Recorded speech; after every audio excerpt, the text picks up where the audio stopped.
the beginning, in the beginning, yeah, in the Listen properly. in the beginning, yeah, in the beginning, in the beginning, Yeah. in the beginning. We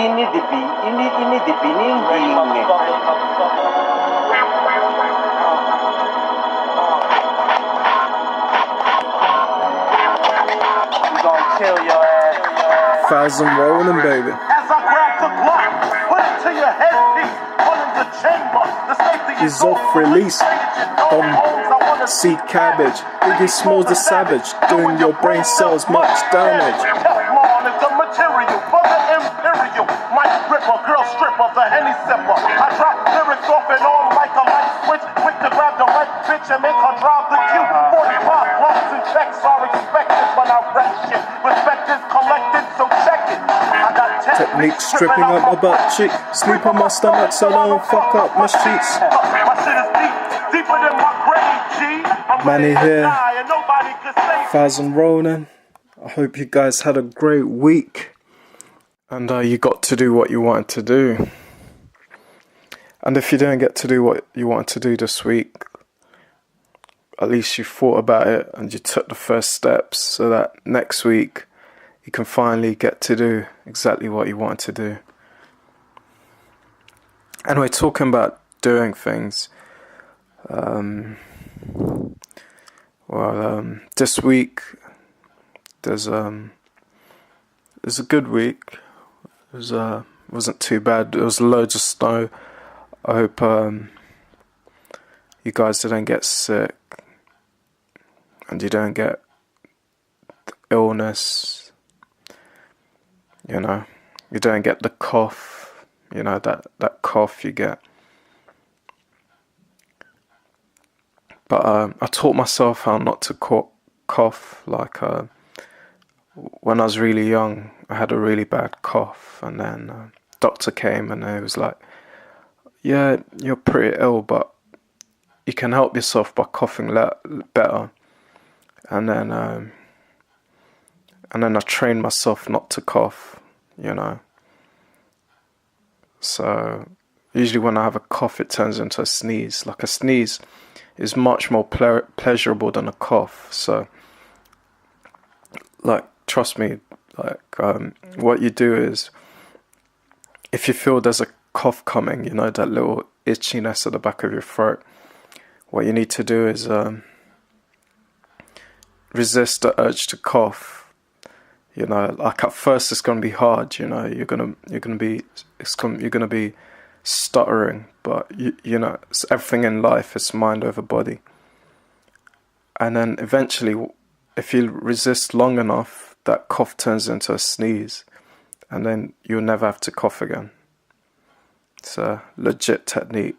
It's the 1000Ronin non-coughing technique, but you have to practice it. Like it'll take a week of serious dedication, but if you're good, maybe a day, and you won't have to cough again. Anyway, talking about doing what they wanted to do, there was a Japanese guy who had 19 kids with 19 different surrogate mothers. Now, surrogate, if you don't know what surrogate mothers are, it's like it's where you get like a fertilized egg and you inject it into a woman's womb, and obviously because the egg's fertilized, the woman has the reaction as if her own egg's been fertilized, and she goes through the pregnancy, even though that fertilized egg it's an egg from a different person, and the sperm from obviously it's going to be from this Japanese guy. Like surrogate mothers are really useful, you know, for example, if you're a guy and you like bumming, You know, if you like to do dick to bum, you see, like, there's the bum well, the asshole is connected to the small intestines, and the small intestines, they're not part of the reproductive circuitry in the human body. I know I'm saying it wrong. The reproductive system. They're not part of the reproductive system. They're outside the reproductive system. So basically, if you like to you know, do dick to bum, like fuck bums of maybe, and you don't really like to go to the vagina, you can't really have a baby because the asshole's connected to the small intestine, which is, I think it's medical terms anus. Yeah, it's connected to the small intestine, which is part of the digestive system.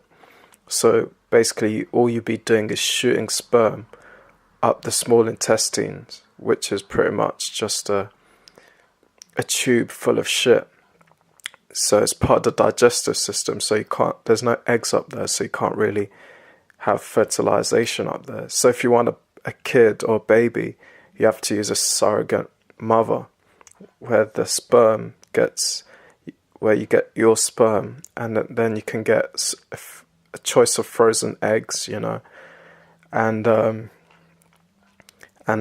you inject that fertilized egg into a surrogate mother, and that way the baby can grow. Because I don't think they've found the technology yet of where they can grow an embryo outside the human body. We're not there yet. Surrogate mothers are also really useful for like girls who like other girls, you know, like you know, if you're doing like the scissor, if that's practical, like if one day you try to do the scissor, you know, and you know, if you try and shoot like eggs into each other, like, and then the other person shoots an egg, like when they collide, you know, like you know, if you can shoot the egg around the fallopian tube, you know, you can shoot one from one fallopian tube, and then it goes around the curve, and then all the way down the womb, and then down the vagina. And then if your other girlfriend also shoots like an egg from her fallopian tube, and it goes all the way around the curl, all the way down and into the vagina, and then they meet in the middle where you're scissoring, you know, it's kind of like the Large Hadron Collider, you know, where there's two particles, well, a bunch of protons on one side and a bunch of protons on the other side, and they're accelerated through magnetic fields, and you know, and then they're accelerated to as close as possible to the speed of light as the energy will allow at this current moment, and then they're smashed into each other. Just imagine you can do that with eggs, from one fallopian tube to the other fallopian tube, and then the meet in the middle of where you and your girlfriend are scissoring. Like, the eggs will smash into each other, but they won't make a baby. You understand? That's why surrogate mother is needed, because two eggs can't make a baby together. It's like it's like having yin and yang. You need the yang. You can't just have two yin. You can't just have yin and yin.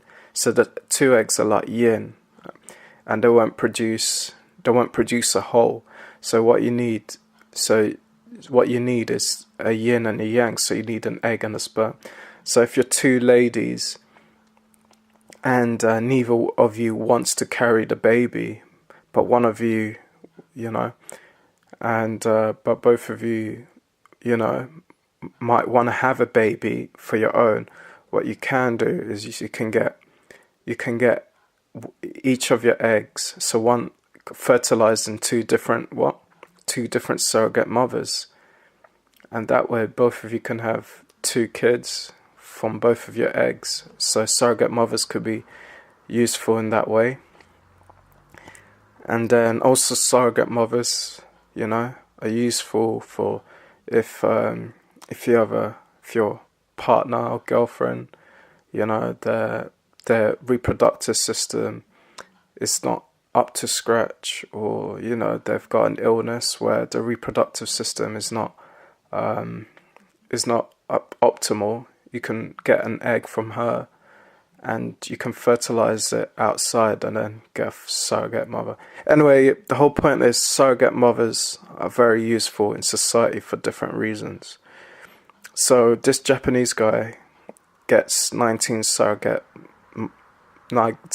mothers, but he got them mostly from Thailand and Laos, these countries in Asia. I don't really see the benefit of having 19 kids, but if Japanese guy, for example, decides to go to an anime convention, he could probably dress his kid as different anime characters. For example, maybe. For example, he could dress one of them as Kurosaki Ichigo from Bleach, Like, for those that don't know, like Kurosaki is... Bleach is like a anime where the lead character is half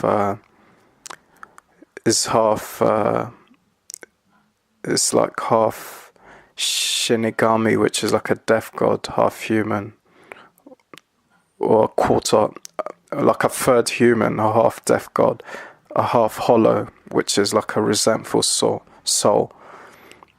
Anyway, yeah, and he's got orange hair. So one of the kids could be Kurosaki Ichigo, and he could teach him how to say Bankai. That's like Kurosaki's special move. Or the other kid could be dressed as Naruto, Naruto. Naruto is like he's the main character of that anime called Naruto, where basically they're just ninjas fighting. They're fighting against other ninjas, pretty much, and they use taijutsu and other ninja stuff, And you can teach that kid to say Naruto's special move, which is Rasengan. It's a good move. And then I don't know. And then one of the kids could be dressed as Son Goku from Dragon Ball. Son Goku. I'm sure I'm sure all of you have heard of Goku, Son Goku. You can teach him like Goku's, special move, like Ka Me Me Ah. So you can have one kid dressed as Kurosaki Ichigo, one kid dressed as Naruto, and then one kid dressed as Goku. But then there's 16 more, so I don't know. You can have one kid dressed as Simon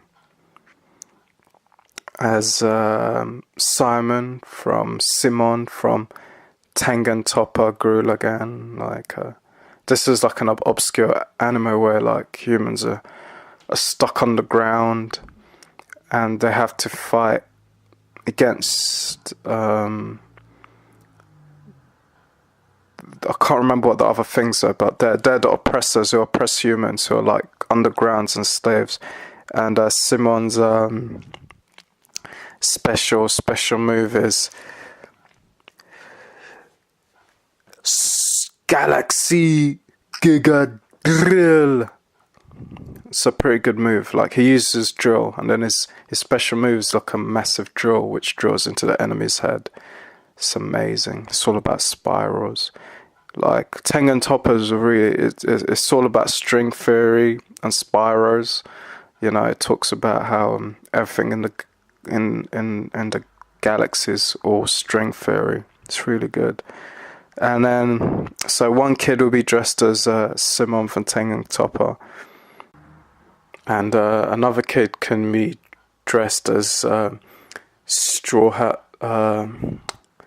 Luffy from One Piece. One Piece is about like a kid who starts his own pirate crew and is searching for the One Piece, which no one knows what it is, but he's got a special power from eating the devil fruits. So one of the kids could be dressed as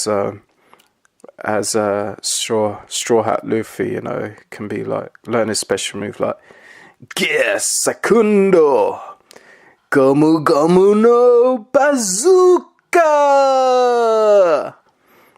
Yeah, so we'll definitely have one kid dressed as Kurosaki Ichigo, one kid dressed as Naruto, one kid as Goku, one kid as Simon, one kid as Luffy. But then that's 5 kids, so he has 14 more kids, which is I'll end up 5 kids. But I don't know why he chose 19. They asked him why he had 19 kids, and his answer was it's because he wanted to win an election. But I think he was telling a lie. What he was doing was, this is what it's called, he was using the Genghis Khan technique. Because when Genghis Khan, for those of you that don't know, Genghis Khan was like a Mongolian warlord who took over like a lot of the world by like pillaging and killing all the way across like Asia and Europe. So he was a pretty at the time like a warlord, like pretty much what goes on today in wars. That's what he was doing about a long time ago. So humans haven't really changed much. Anyway, the point is, Genghis Khan asked one of his advisors, what can I do to live forever? And his advisor said to him, have as many children as you can. So Genghis Khan went around having loads of kids. And what's happened today, like a pretty significant percentage of the world's population is related to Genghis Khan. So I think this Japanese guy, he's using Genghis Khan's technique. So he's already at 19 kids. I can see it in the future. He's probably going to have more.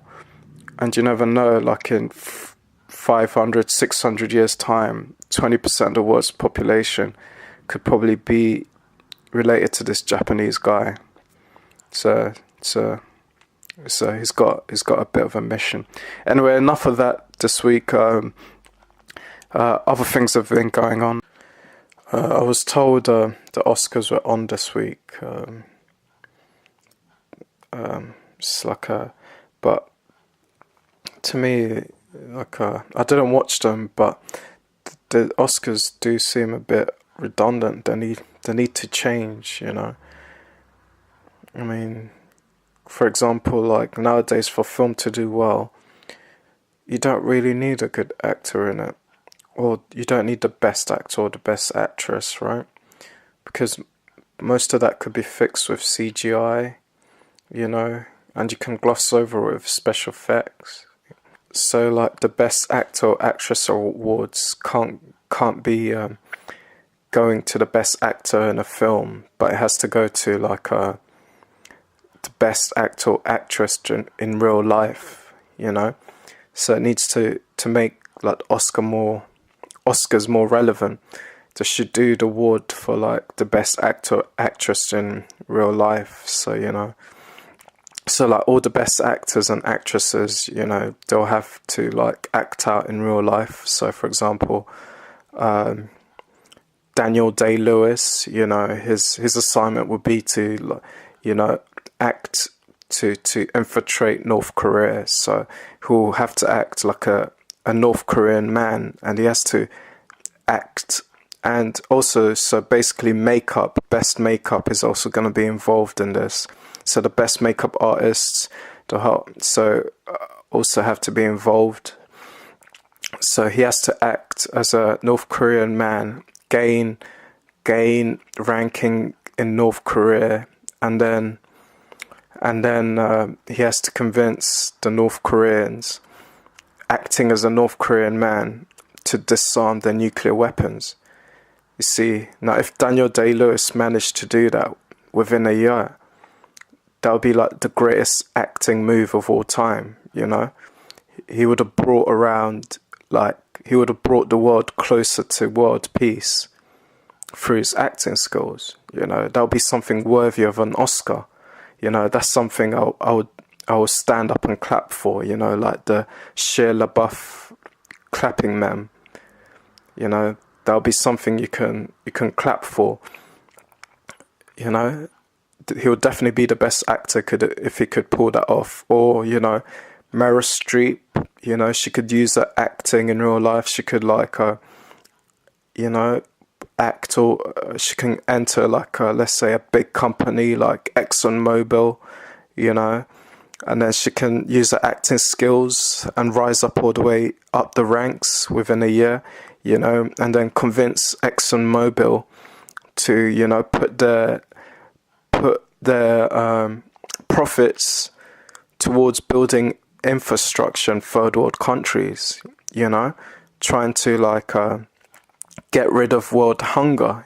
She would use, if she managed to do that, if she acted out, she took a year and she used her acting skills to act her way up to ExxonMobil, become like a major player there, CEO or something, and then she convinces them to donate their profits to third world infrastructure projects, like reducing world hunger, that'll be worthy of winning an Oscar, that'll be something legitimate, like world peace and getting rid of world hunger, like that will definitely be worth an Oscar for Best Actress, because they use their skills as they'll definitely be the best actors in the world and actress in the world if they could do that. Now that would be something I'll definitely tune in to watch, definitely stand up, give it a round of applause like Shia LaBeouf. Like, I think that's what they need to do. And then the makeup as well, because she needs, like, for example, Daniel Day-Lewis, he wouldn't have to look like a North Korean man. So if Daniel Day-Lewis succeeds, that person who did his makeup would win the best makeup, and Meryl Streep will have to stop looking like Meryl Streep to work her way up ExxonMobil, so that person would best makeup as well, Obviously, this, it won't be for the faint-hearted, because I'm sure there'll be some other missions that'll be harder, but if the Oscars were given out for something like that, it'll be a lot more relevant, I'll definitely watch it then, Very good idea. Anyway, enough of that this week. Let's go back to our story in the Wakaku sect. We followed Tiki a mile deeper into the forest. Tiki had put a force field around me and my Ronin, and this stopped the spirit beasts from detecting us or with their sensors, and Tiki used his superior spiritual sense to keep us away from any dangerous dire beasts. So as we fled into the forest, we didn't meet any dire beasts, as it would have been, as me and my Ronin were only first level at the first level of key condensation, we would have been at a severe disadvantage. We wouldn't have been able to flee as we were too slow, and we weren't strong enough, so we would have ended up as spirit beast food. A mile in, we stopped, and Tiki sent his sense back. He had hoped that the group of dickheads chasing us would have given up, but little did he know they had placed a spirit mark on me and my Ronin when they had knocked us out, so they were able to track us easily. He he he he he. Tiki started laughing. Animals die for food, and men do really die for wealth. He he he he. The gang of dickheads chasing us were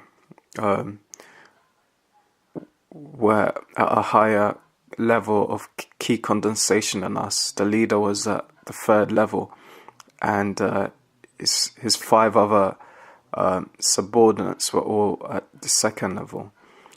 But given that a mile in, they weren't in danger. The dire beasts that were a mile into the forest, the spirit beasts, didn't pose much danger to them. It was obvious they weren't going to give up on the spirit herbs that we picked, and they wanted to rob all of them and probably do much worse to us. So Tiki decided, me and my Ronin decided as a group to venture further into the forest, and with Tiki's as the further in we got, the darker and the less sunlight came through the canopy of the trees on the mountainside, and the thicker the vegetation got. But Tiki, with his superior sense, was able to keep us away from the powerful, from all the spirit beasts, and he kept us on a safe trail. 2 miles into the forest, we were still getting chased. 3 miles into the forest,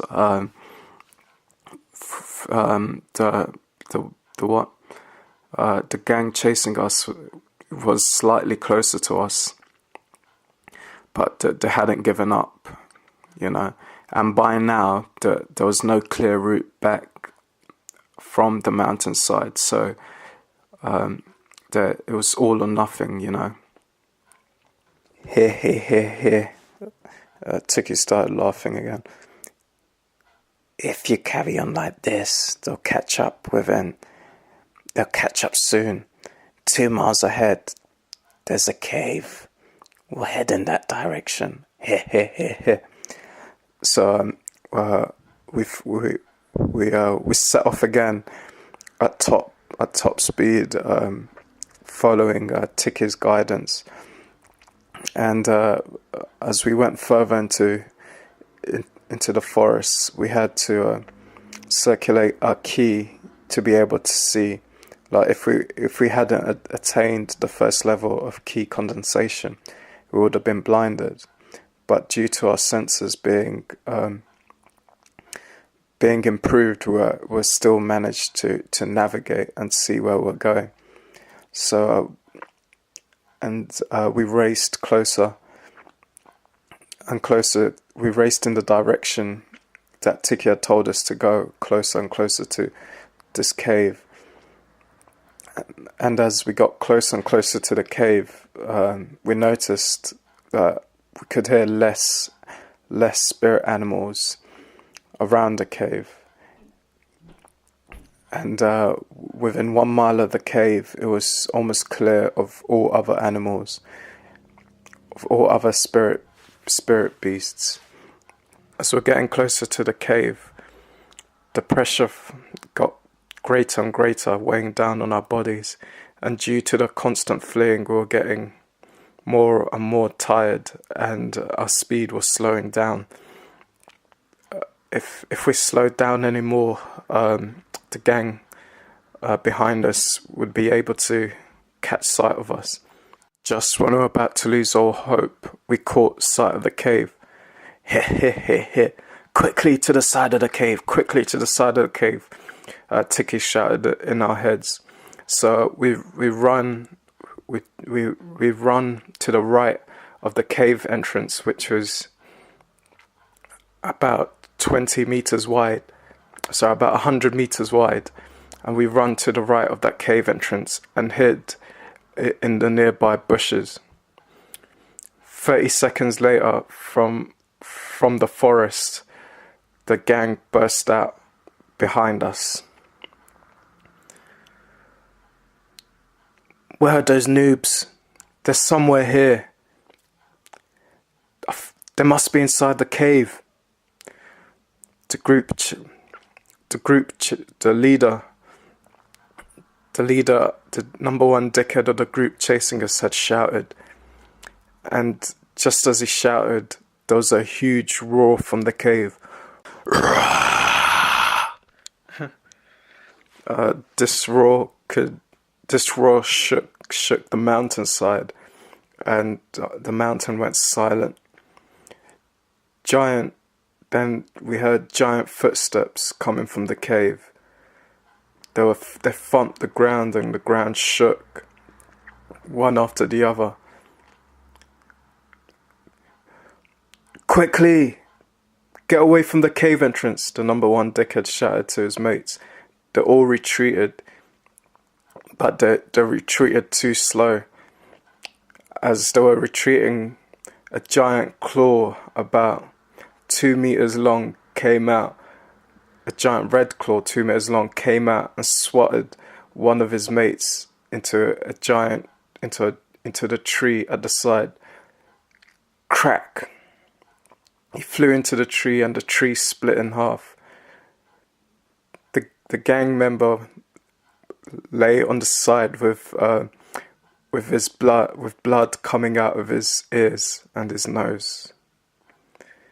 And that's it for the Wakakuke story for this week. We'll carry on the rest of it next week. Okay? And hope for you guys, that's it also from 1000Ronin. Hope you guys have a great week, and peace. What up, Don? What up, Don? What up, we fucking niggas up, man. I don't know the crowd.